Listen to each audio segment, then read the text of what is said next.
भगवान जगन्नाथ जी की जय। प्रिय भक्तों, आज आप सुनिए जगन्नाथ भगवान की कथा। प्रिय भक्तों, सबसे पहले हम भगवान जगन्नाथ जी को प्रणाम करें। हे नीलाचल के नाथ, दीनों के पालनहार, भक्त वत्सल प्रभु जगन्नाथ, हम सब आपके श्री चरणों में कोटि कोटि प्रणाम करते हैं। हमारे मन, वचन और कर्म को पवित्र कर दीजिए। हमारे भीतर से अहंकार, क्रोध, लोभ और द्वेष को दूर करके सच्ची भक्ति, प्रेम, विश्वास और सेवा का भाव जागृत कीजिए। हमें आपकी इस दिव्य कथा को श्रद्धा और एकाग्र मन से सुनने का सौभाग्य प्रदान करें। जो भी भक्त इस कथा का श्रवण कर रहे हैं, उन पर अपनी असीम कृपा बरसाइए। उनके जीवन में सुख, शांति, समृद्धि और सद्बुद्धि प्रदान कीजिए। प्रेम से बोलिए भगवान श्री जगन्नाथ जी की जय। प्रिय भक्तों, अब सुनिए जगन्नाथ भगवान की रहस्यमयी संपूर्ण कथा। बहुत समय पहले की बात है। समुद्र के किनारे बसे पवित्र नीलाचल धाम में एक ऐसा रहस्य छिपा था जिसे देवता भी जानने की इच्छा रखते थे। कहा जाता है कि स्वयं भगवान श्री कृष्ण ने कलयुग के लोगों का उद्धार करने के लिए भगवान जगन्नाथ के रूप में प्रकट होने का संकल्प लिया। राजा इंद्रदूतमन भगवान विष्णु के परम भक्त थे। वे प्रतिदिन प्रार्थना करते थे कि उन्हें प्रभु के ऐसे दिव्य स्वरूप के दर्शन हो जो पूरे संसार का कल्याण करे। एक रात भगवान ने उन्हें स्वप्न में दर्शन देकर कहा, हे राजन, समुद्र तट पर एक पवित्र लकड़ी मिलेगी, उसी से मेरा विग्रह बनवाना। अगले ही दिन समुद्र की लहरों के साथ एक अद्भुत दिव्य लकड़ी तट पर आ गई।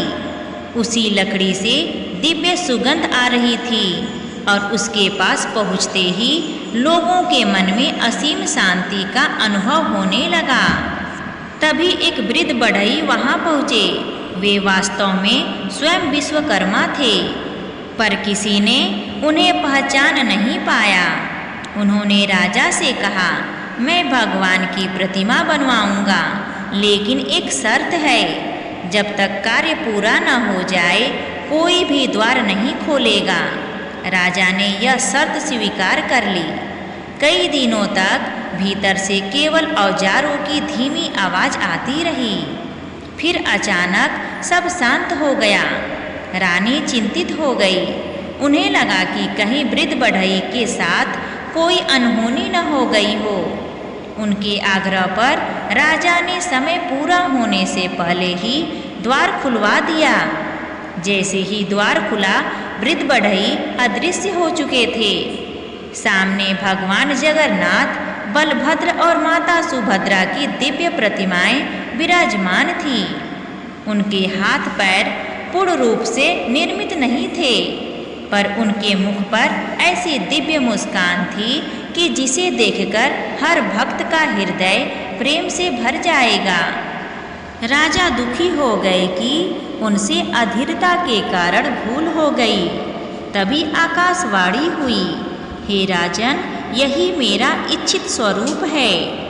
मैं पूर्णता में नहीं बल्कि भक्त के प्रेम में निवास करता हूँ। जो मुझे सच्चे मन से पुकारेगा, मैं उसी का हो जाऊंगा।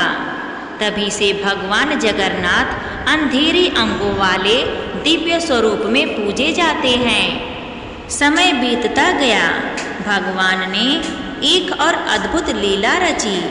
वर्ष में एक बार वे अपने विशाल रथ पर बैठकर अपने भाई बलभद्र और बहन सुभद्रा के साथ नगर भ्रमण करते हैं। इसे ही रथ यात्रा कहा जाता है। इसका रहस्य यह है कि भगवान स्वयं अपने भक्तों के घर घर पहुँचते हैं। जो मंदिर नहीं आ सकते, उनके द्वार तक भगवान प्रेम लेकर जाते हैं।